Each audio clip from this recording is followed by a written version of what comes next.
What's up guys? Good evening. So it's already 10:50. Anyway, mag-check out na may by 11. So, ready to good to go na ko. And then mato na sa Terminal 1.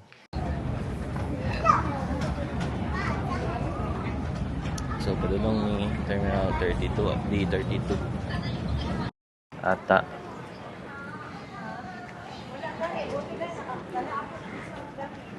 May boarding gate na. So, muna dyan ni. This is it.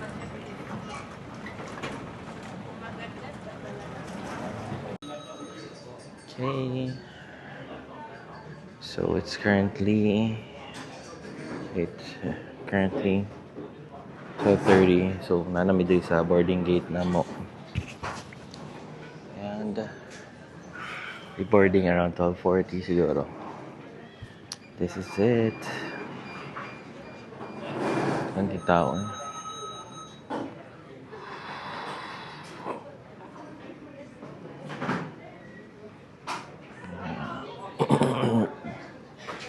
Ayun.